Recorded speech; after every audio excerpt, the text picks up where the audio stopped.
महाराजा विक्रमादित्य प्रायः अपने देश की आंतरिक दशा जानने के लिए वेश बदलकर पैदल घूमने जाया करते थे। एक दिन घूमते घूमते एक नगर में पहुंचे।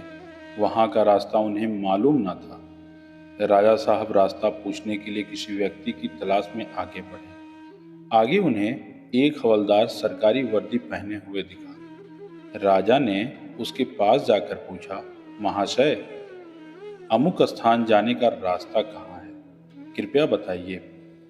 हवलदार में अकड़ कर कहा, मूर्ख, तू देखता नहीं है मैं हाकिम हूँ। मेरा काम रास्ता बताना नहीं है। चल हट, किसी दूसरे से पूछ।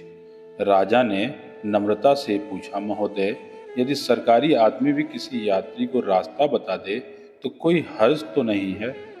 खैर, मैं किसी दूसरे से पूछ लूँगा, पर इतना तो बता दीजिए कि आप किस पद पर काम करते हैं।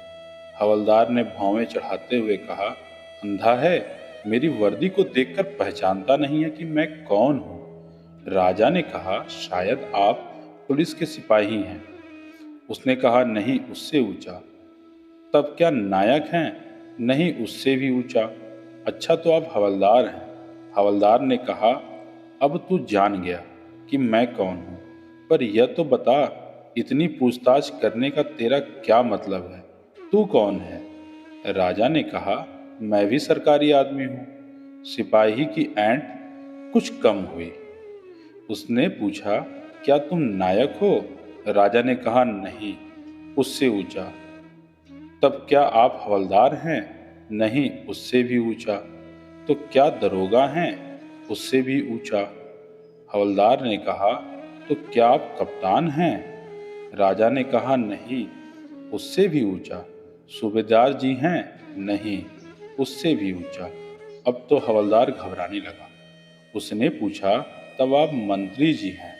राजा ने कहा, भाई बस एक सीढ़ी और बाकी रह गई है। सिपाही ने गौर से देखा तो शादी पोशाक में महाराज विक्रमादित्य सामने खड़े थे। हवलदार के तो होश उड़ गए।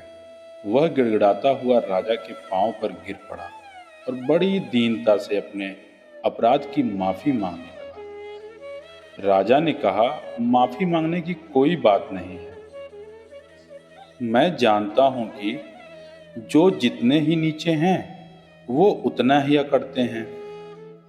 जब तुम बड़े बनोगे तो मेरी तरह तुम भी नम्रता का बर्ताव सीखोगे।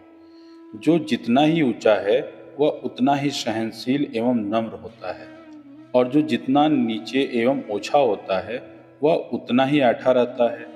इसलिए कहा गया है, विद्या विवादाय धनम मदाय, शक्ति परेशान परिपीड़नाय, खलस्य साधरो विपरीत मेतत, ज्ञानाय दानाय च रक्षणाय। दुष्ट व्यक्ति के पास विद्या हो तो वह विवाद करता है, धन हो तो घमंड करता है, और यदि शक्ति हो तो दूसरों को परेशान करता है। वहीं साधु प्रकृति का व्यक्ति विद्या ज्ञान देने में, धन दान देने में और शक्ति दूसरों की रक्षा करने में खर्च करता है।